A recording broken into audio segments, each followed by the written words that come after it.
Hello Duelists! Rustmarrow here, and today I'm going to be talking about some new cards from the upcoming collection pack Duelists of Revolution, and today we're starting off with the Fortune Fairy archetype.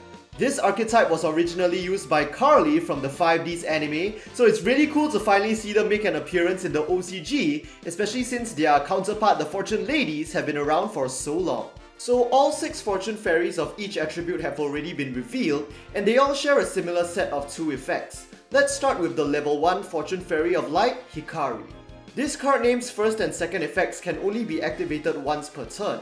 First effect: when you draw this card, you can reveal this card and special summon it from your hand.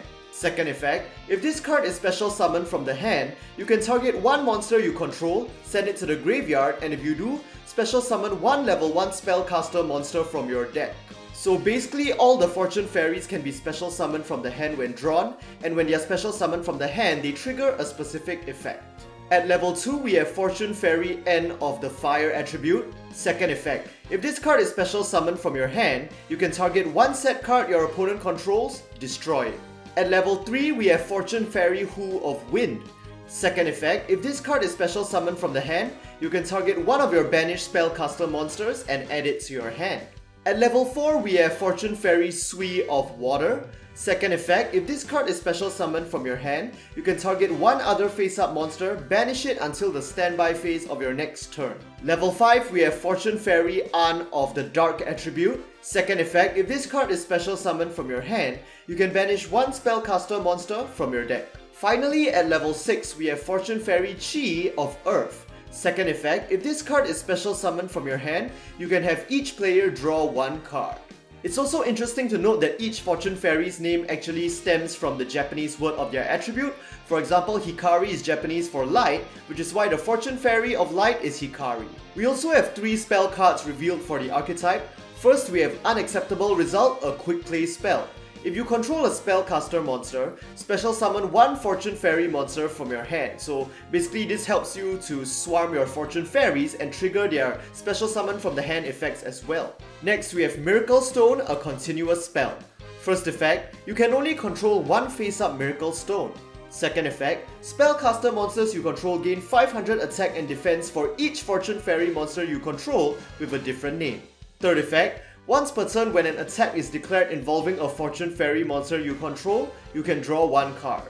I find that this card is really important for the archetype as well as any deck that's going to use Fortune Fairies in conjunction with Spellcasters, because not only does it reward you for having a swarm of Fortune Fairies on the field, it also gives you higher chances of obtaining more Fortune Fairies and also special summoning through the extra draw, so that you can trigger their effects as well. Finally, we have Luck Load. You can only activate one card with this name per turn. Target one Fortune Fairy monster you control.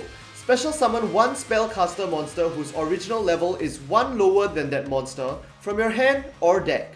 During your next turn after this card resolves, you cannot normal or special summon monsters except Spellcaster monsters. So this card has 2 key functions. It can help you spam even more Fortune Fairies, or it can also help you search out vital Spellcasters from your deck, so you can selectively choose which Fortune Fairies of a specific level you want to summon, then make use of them with this Luck Loan spell in order to get an important Spellcaster from your deck whose level is 1 lower. Since the highest level Fortune Fairy is level 6, you can potentially get some important level 5 Spellcaster monsters from your deck as well, which will not be able to be easily normal summoned if you have them from your hand. So what do I think of this archetype? Honestly, I think it's more a fan service than anything else. I don't see any major benefits to be gained from combining it with any other of the major Spellcaster archetypes. But of course, Konami does intend for this archetype to be used in conjunction with the Fortune Ladies, which did receive some new support in Rising Rampage as well. And I do believe that to an extent, this Fortune Fairy archetype can sort of help and boost the play of Fortune Ladies. But until the actual cards come out and people use them, I'm going to reserve my judgment because I'm actually not very confident about this. But you can see that there was some intended synergy that was created with these new Fortune Fairies and the new support that Fortune Lady received. For example, we look at Fortune Fairy Hikari, and her effect lets you special summon a level 1 Spellcaster monster from your deck. So looking at Fortune Ladies, this can apply to both the original Fortune Lady Light as well as the brand new Fortune Lady Pasty, which is actually going to be a really important card in the new Fortune Ladies deck. It's actually quite a key card and gives quite a lot of support to the deck. especially by being able to manipulate the levels of your Fortune Lady monsters to greatly increase your stats in an instant. And looking at the other possibility, Fortune Lady Light, she can sort of serve as a substitute for any other Fortune Lady as well, because when she is removed from the field by a card effect, you can special summon one Fortune Lady monster from your deck. So it is going to be possible to use Fortune Fairy Hikari to search out Fortune Lady Light, which when removed from the field by an effect can then search out any of the other Fortune Ladies that you might be looking for. And of course this can be done in conjunction with the effects of the other Fortune Fairies. For example, Fortune Fairy Sui lets you temporarily banish Fortune Lady Light so that you get off its effect, but then you also get Light returning to your field the next turn, so you do get to save resources in the long run. And of course, we can't forget the card Fortune's Future, that if you're playing a mixed Fortune Fairy and Fortune Lady deck, you can definitely make use of this card to get even more draws and hand advantage, which will also allow you to special summon more Fortune Fairies from the hand and trigger their effects. So that goes pretty well in terms of synergy too. But on the whole, I'm not really interested in either the Fortune Fairy or Fortune Lady archetype, never really been interested in them, but it's always cool to see old archetypes from 5Ds that were never printed finally see some support in the OCG.